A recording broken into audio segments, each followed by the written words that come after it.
All right. This is what we do on a Wednesday night. Mark Rogers TV, the voice of college football, striking up the live stream. This is what we do on Wednesday night, even when it's Halloween night. So Cam has already let us know that if the trick-or-treaters come by, he's going to go take care of business. So we can afford him that much for taking out his Halloween night for us. If I do, I'm on the second deck here, so they can only like throw stuff up at my window, I guess. No. I'm ill prepared. I'm not going to, I don't have any candy or anything. So, and I actually don't even have my light on at the front door, but there's been a couple groups who came by anyway. So I was just saying, if they're knocking or anything, just kind of ignore that. But I'll be here. I may get the same thing. Yeah, exactly. Fortunately, I'm down at the end of a road, so cul-de-sac. So I get a little less attention than others. And I'm at kind of the top of the hill, top of the mountain. So it takes a climb to get up here. No, I'm right at the corner of a T intersection, so like I have two major streets like right there at the corner. So your prime territory. I mean, not major streets, but major in our neighborhood. So sure. Yeah. All right. Want to remind everyone that we're here every Wednesday night at 7 o'clock Eastern time talking about college football with the best bloggers, broadcasters, and writers in the nation. Also here all day Saturday with instant analysis. You can check us out at SG1 Sports. They have offered and need me to get over there on Fridays and Sundays, which is a good time. Same deal, live stream at noon Eastern time on Friday, and then the big weekend wrap up at 11 a.m. Eastern time on Sunday. All right, let's talk Miami. We got Cam Underwood on the line from State of the U, and boy, we expected things to be in better condition at this point, Cam. This Coastal Division race is, needless to say, up for grabs. Yeah, and Miami's not even in the driver's seat of that competition, as it were. So, yeah, it's been rough for a couple of weeks here. So, and I mean, hopefully things change, but absent some changes, I don't see where things are going to change. I mean, Mark Richt can talk about execution needing to get better and things like that, but when you keep playing players who are making mistakes, playing players who don't have the athletic ability that you need, especially at key positions like quarterback. It's just hard to believe that things are going to get better. I mean, Bud Elliott, one of my SB Nation colleagues, he wrote a piece before the year about over-under bets based on regular season win totals. And there's some teams who are over already, and there's some teams that are under already by the number of losses they have, and Miami being one of those teams, along with who else is in that boat? Actually, TCU comes to mind. I think TCU's 3-5 right now. Yeah, I think that they're under also. I know. Oh, here it is. Yeah, so Louisville is already under their year win total or win loss. Miami, USC, Washington, and Wisconsin. So all of those teams you talk about having been, underachieving already. And I mean, like I said, based upon their preseason win totals, they're already under. Like they've lost more games than the betting line would have said. So if you bet the under on, those 5 teams I just named, awesome, good for you. You got some money. But, for those of us who, follow and root for those teams, that's not a good thing. And Miami's in that kind of spot. Miami already has a couple ACC losses back to back, which is bad. And so Virginia and Pittsburgh, they are in the driver's seat of the Coastal Division. I think they have a game coming up either this week or next, but that's like going to put one team in first place. And I mean, either team can control their destiny. If they win out, then they win the division.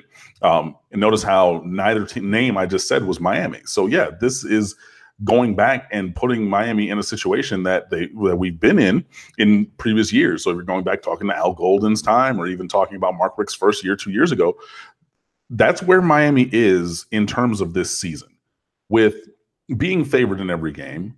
And we talked about that before the season. There's no reason that this should have happened. There's no reason Miami should have lost to Virginia or Boston College. And I know that those teams have scholarship players, and I know that, playing on the road is hard and blah, blah, blah, blah, blah. There's no reason Miami should have lost those games, period.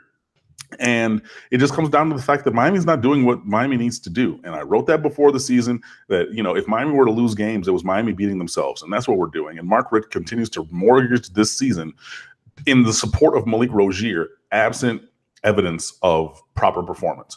And I'm not even going to say that everything is bad with Malik Rosier, because he started the Boston College game 9 for his first 11 with like 20 or 30 rushing yards and a touchdown in the first 2 drives. Yeah, the offense stalled on the first drive before Boston College scored. We came right back down and scored. So, things started well for Malik Rosier. But after that, he was like, what was it, like 10 for 25 or something for the rest of the game with 2 interceptions? That's not good enough. When you get shut out in the second half, and at the end of the third quarter, Miami is on the 9-yard line. You come into the fourth quarter, 1st and goal on the 9, and you don't score at all. 0 points. That's unacceptable. That's not good enough. So Miami is in a place, and I don't like being here. I don't like losing. Like, I really hate losing. And from a blogging perspective, like, I was blogging and then took over as managing editor through like Al Golden's last year at Miami. Like, I've been here, not just in the stands, but like on the internet, like tweeting and writing and running a website and things like that. And I desired those times to be behind us, because let me tell you, friends, it is hard to come up with content when you have a very, very bad team. And this is where Miami is going. So, yeah, I mean, there is the potential for a 3-way tie in the Coastal Division, where Miami could go to the ACC championship game. There's a lot of things that need to happen. But the very first part of any kind of scenario for Miami to even have a shot at getting to the ACC championship game is Miami needs to win all the rest of the games. I don't necessarily think that's going to happen, because this team is not performing to the level that it needs to and is wasting a very good championship caliber defense by intentionally fielding an atrocious offense. And it is unacceptable. I do not like it. And that's where we are. So many ways to go here. The first thing I'm going to set everyone up on, as we have tons of people now getting into the chat room and online here, is that so I'm going to be here for a couple hours. We're going to talk about, as I reviewed it, the Week 10 schedule.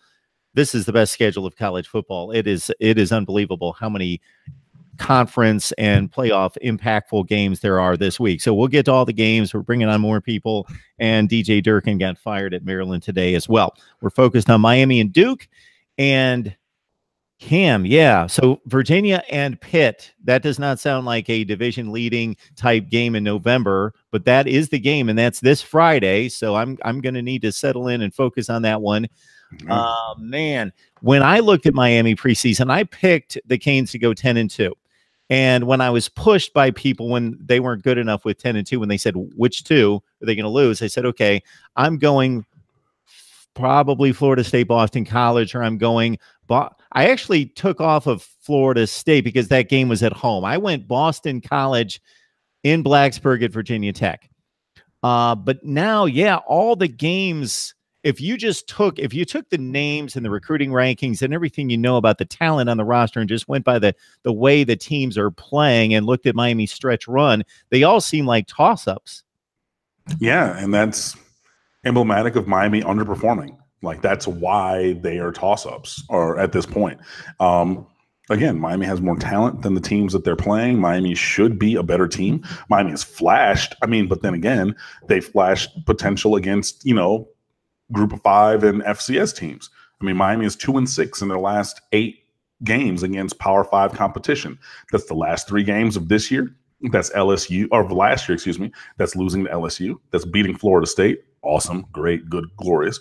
And beating, who was that? North Carolina, who's abjectly terrible. So 2 of the worst teams in the conference are the only 2 FBS team or Power 5 teams, excuse me, that Miami's beaten in the last 8 games. This is not a thing that has recently popped up.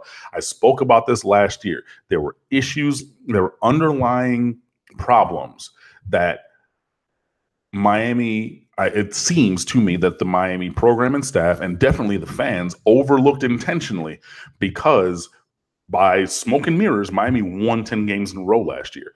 But I was being very critical then and saying that luck is going to run out. These things are going to come back, and these offensive issues are going to be problematic. And that is what's been seen throughout the end of last year and then this year. And yeah, it's not good. So, Kim, you alluded right off the top to making poor choices in regards to not playing the best players. And, of course, you're talking quarterback, and you included quarterback. So this is what continues to boggle my mind, is that it's not only based on a non-coach watching the games, and I've seen, take out Savannah State in about half against Toledo. I've seen pretty much everything else. And it's not necessarily just that N'Kosi Perry, sure, he's made his mistakes. He looked awful in the first half against Virginia. Not only does he look like the better player today, although it's arguable, but he's definitely got the most upside. And then number 3, he's the future quarterback. You're talking about a guy playing at so wouldn't you want to put your future in play on the field, but also build up his confidence and make him feel like you trust him? Yeah, I don't necessarily agree that he's the quarterback of the future, honestly. Okay. Just because of the way that Mark Richt is treating him. You know what I'm saying? Like that. Yeah. I do believe he has more talent. I think that Jaron Williams obviously has more talent than Malik Rosier, but we're so deep in the season that if you wait, a week? 2 weeks, excuse me. If you wait 2 more games, then you can play Jaron Williams for the rest of the season and maintain his red shirt. That would be Virginia Tech, Pittsburgh, and a bowl game. Assuming that Miami does not get to the ACC championship game. If Miami does, then you have that 4th game thing where he could play in the ACC championship game or bowl game, but then it would be one or the other. So if you wait to play Jaron Williams, who's very talented, but you could see in the spring that the game was just a half step too fast for him. Yeah, but I mean, it continues to boggle my mind why and how Mark Richt is so singularly supportive of Malik Rosier. It just doesn't make sense. And I know that N'Kosi Perry had that video on social media of him holding money during the bye week when he went home to Ocala and whatever. Yeah, fine. Okay, cool. But I've said this in other places. 19-year-olds are stupid. I mean, if you think back, Mark, to when you were 19, if I think back to when I was 19 and a freshman at the University of Miami, I did stupid stuff. And I have a story I want to tell, but I shouldn't tell it, so I'm not going to. But there's a very specific thing that I did. Clean version? No? Nothing? Okay.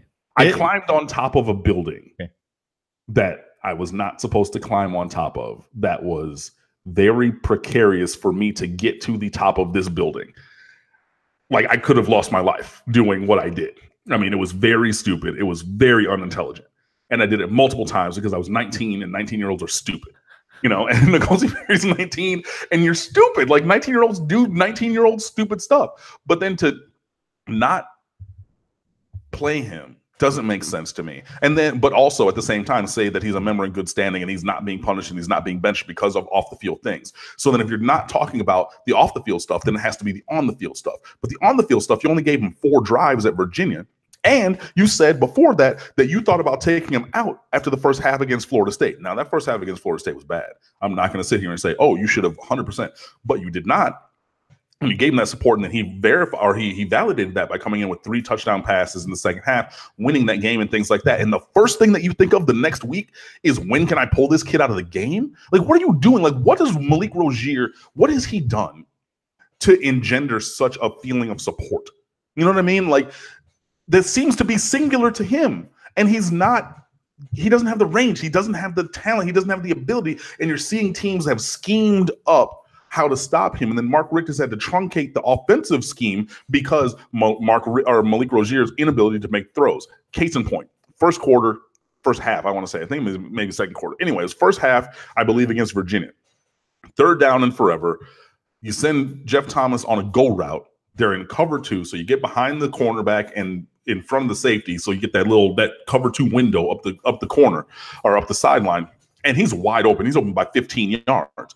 Malik Rosier throws the ball, and it's 10 yards underthrown, so Jeff Thomas tries to throttle down from whatever speed he's running at, 22, 23 miles an hour, which is ridiculously fast, and then he falls because he's trying. He's going from 7th gear to try to stop, and then literally, I mean, the ball was nowhere close. And the defenders fought each other for the interception, which was gifted to them, and they dropped it. And the radio call for Miami on, the radio station said, oh, well, the pass is incomplete because the receiver slipped. The receiver slipped because the quarterback threw the ball so short because the quarterback couldn't get the ball there. Yet and still, Mark Richt fully supports this guy to play at the expense of the team and at the expense of these games, and it does not make sense. That last interception that Malik Rosier threw at Boston College was, I mean, it wasn't the worst I've ever seen because I saw that one in the bowl game against Wisconsin.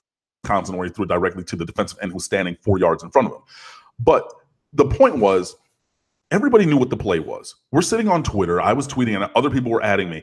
3rd down and 9. What are we going to run? Slant, slant, slant, slant, slant, slant, slant. Look, I know that I'm not a football coach. I know that a lot of people who were with me tweeting on, Friday evening were not football coaches. Yet and still, we all to a person, male, female, otherwise, old, young, doesn't matter. Everybody knew that we were running a slant. Guess who else knew that we were running a slant? Boston College. So you drive on that ball, you jump that route, and you get the interception because you know that he's not going to throw the ball long because he does not have the athletic ability. That's like putting me out there and trying to have a 70-yard throw. I mean, do I want to think that I can make that throw? Yes. Can I actually make that throw? Probably not. So you're not going to have me try to make that throw. So you're going to do things where I can do, and make those throws.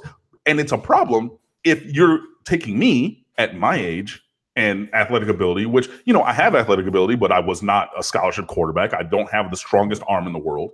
But if I can make a reasonable comparison to me making a throw and Malik Rosier making a throw in a game, that's a problem. And you see that going on and on and on over and over again. So I still question how Mark Richt is so singularly supportive of Malik Rosier at the expense of everyone else on this roster. You think that Gerald Willis doesn't deserve to have a quarterback with the ability to make plays? You think that John Garvin doesn't deserve that? Shaq Quarterman, Mike Pinckney, Jaquan Johnson, Michael Jackson, these guys, Trajan Bandy, these guys on the other side of the ball who are playing on this awesome, amazing top-tier defense, you think they don't deserve that? You think Jeff Thomas doesn't deserve having better, more catchable balls? And I know that Jeff Thomas has been targeted a million times, but, when some of those throws are inaccurate, does it really matter? And a couple of the catches that he's had this season, and you've seen them, are highlight reel catches because he had to adjust and make these great things happen when the ball was not where it needed to be. I don't understand it. And we've seen Miami already lose these games. And honestly, Miami's going to lose another game this year. And I mean, I'm just putting it out there. Do I want that to happen? No. I don't have any evidence based upon the play at the most important position on the field or in general on offense. Because, look, if you want to extend that out and say, Cam, you're being too singular about Malik Rosier, fine. Let's talk about the offensive line. Let's talk about the run game averaging under 3 yards a carry. Let's talk about 2 games where we scored 27 total points. That's 13.5 points per game. Let's talk about all of those kind of things. Let's talk about all of those issues. Let's talk about third downs. Let's talk about 3rd down and 4th down in the Virginia game where Miami goes I formation. And if you run I formation at Miami or have this season, what's the one play that we've run? Fullback dive to Trayon Gray. No, sorry. There was one time, and I asked, and I looked, and I'm trying to go back through the play-by-play. There's one play out of I formation that has not been fullback dive. One, the entire season from lining up in that formation. So you think that the opposition doesn't know what you're going to run there? You don't get it on 3rd down. Okay, cool. We're going to line up in heavy I formation again on 4th down, give it back to Trayon Gray and see what happens. Turnover on downs, boom. There are big problems, and people are overlooking them. And by people, I mean Mark Richt. And changes are not happening, and the result is not what it needs to be. So it's frustrating and it's problematic. And I think that, things need to change for Miami to be successful. I want them to change. I want to be successful. I want to have a 10-game win streak like last year. However, absent any changes, and Mark Richt has come out repeatedly and said that there are not going to be changes, I struggle to see where the product and the result is going to change and improve. Yeah, and the Jeff Thomas throw in particular, yeah, that was, if you didn't have a rooting interest, a bit comical because I sat here after the game and did instant analysis and took calls, and I was saying that ball needed to be out, up the field, down the sideline, all the way to the end zone, the back corner of the end zone. Brody, let him go get it. God. Yeah, Jeff Thomas was like, oh, I got to get back there. Right. I mean, like I said, yeah, it's the Randy Moss. Hey, chuck it up there, dog. Just throw it and let him go run. He's a thoroughbred horse. And you put him outside finally, so he's playing Z receiver, gets up the sideline, and yet chuck it. Go, send it, and I will go get that ball. But then you throw it. It's just, I just don't. The best Malik Rosier we ever saw was 3 years ago tonight at Duke, his very first start in the game with Cornelder's iconic return, where Miami should have won anyway before that because the referees were terrible and called an ACC record 23 penalties against Miami and very many phantom calls and things like that. And that was the high water mark, honestly, for Malik Rosier. Past that, is never been that good of a performance since then. And he'll make a throw here and there, but man, It handicaps the team, and the points that I was making last year have been exacerbated because now that L column has 3 in there already in the regular season with games to go. Last year, the 3 in the L column came at the end of the season. So at this point, we were still undefeated. Okay, cool. Yeah. Blah, blah, blah. But it just, yeah, I don't know. And, Mark Richt is quintupling down. He did it on the radio. He's done it in press conferences. He's done it media availabilities and teleconferences and things like that. He's saying that lineup changes are probably not going to change. Well, definitely not going to change because he keeps continuing to name Malik Rosier the starting quarterback for every week and saying that the scheme is not going to change because we're running plays that have worked for 30 years. Well, Mark, if everybody knows that it's going to be inside zone, that play is not going to work. If everybody knows it's going to be a slant, that play is not going to work. So please do something different. Please do something different, because insanity is defined as doing the same thing, expecting the result to change. And I feel like you're driving me insane, Mark Richt. So don't do that. Change something, please. We've got Cam Underwood on the line from State of the U. Miami taking on Duke. It's an ESPN2 game, 7 o'clock Eastern time on Saturday night. And yes, Pitt, Virginia. That right now is the game of the year in the Coastal Division in the ACC. The winner of that game, don't look at the overall records, especially in the case of Pitt. They have lost 4 games. They've been annihilated by the likes of Penn State, Notre Dame, and Central Florida outside the conference. That doesn't mean anything. They have 1 loss in the ACC. Those 2 teams are playing for control of the division. Inexplicably, that's the way it is. First week of November, none of us projected that. The thing I will say, Cam, to get away from that particular subject matter for Miami and going to the defense is the Virginia game. Okay, you understand. I'm watching these just for the joy of watching football and the analysis and, no rooting interest. Fair. The Virginia game, sloppy game, just an ugly game. Boston College, those first 3 drives, they were executing to a T. They looked good. They looked sharp.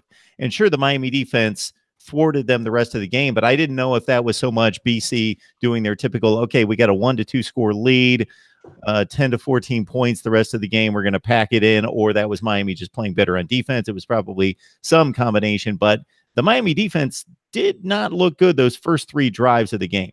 Yeah, I mean, the first 3 drives, they did come out touchdown, field goal, 17 points on the first 3 drives. But after that, it was punt, 3 and out, punt, a field goal on a 9-yard drive. So that was after interception, a touchdown on a 1-play drive after the second interception, which was a 14-yard play.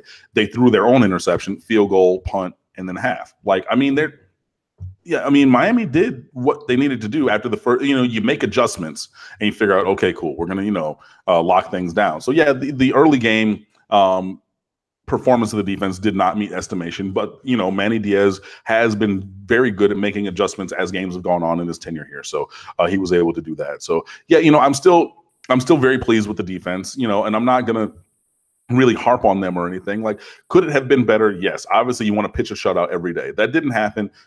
Excuse me, but you didn't get any real support from the offense either, so I mean, there were times, like I said, 1st and goal on the 9-yard line to start the 4th quarter, Miami comes away with 0 points when you're down by 2 scores and things like that. So I mean, there could have been other things, like if Miami scores there and then gets a 3 and out or gets a stop and gets the ball back, now you're talking about your 6-point game, 27-21 going in. So I mean, yeah, the defense was not perfect, but the defense did well, I do believe. Obviously, it could have been better. Giving up 149 yards to A.J. Dillon was not great, definitely. And then, his backup had 7 carries for 41 as well, because, they have 2 250-pound running backs on their team. So between those 2 guys, they had 190 yards. So, yeah, that was definitely not something that met my estimation of goodness, of greatness from Miami's defense. But overall, I'm still very pleased with the defense. And even if you want to say that Miami's defense cost them this game, that makes 1 for the year. So,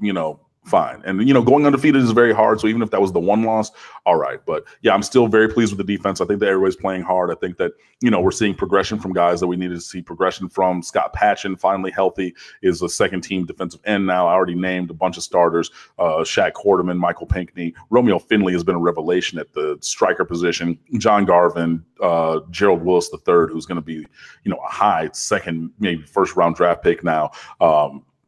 Joe Jackson, Pat Bethel, even, other guys in the secondary, Trajan Bandy, Jaquan Johnson, Michael Jackson, all kinds of guys. So, Miami's defense has really, stepped up to the to task this year, and they're doing well. So yeah, it did let down a little bit early on in the game, but I don't think that it really cost Miami the game. But even if you want to make the statement that it did, that's one game out of the season, and costing Miami a game was giving up 17 points in the first quarter or the first half against a team that Miami should have beaten. So improvement can be seen everywhere.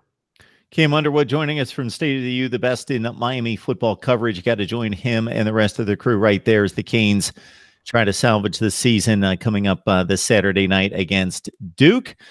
Cam, before we let you go, I would like to get a recruiting update. And it did come to mind when you mentioned the interception on the slant that had they done their scouting, they also should have known that kid jumps on those routes. He leads the nation in interceptions. I believe that was a Hamp Cheevers interception from Boston College, and he is tied for the nation's lead in interceptions. So that's what he does. I mean, yeah, but what are you going to do? You don't have the offensive line to block long enough to do a slant and go, a sluggo route. You're not going to throw a 9, a vertical route, or a post, whatever number 8, or a flag for a 7. You're not going to throw those long vertical routes because you can't necessarily block, especially on a third down where you already have seen Zach Allen and I forget the name of the other defensive end for Boston College who really, owned the night. Wyatt Ray.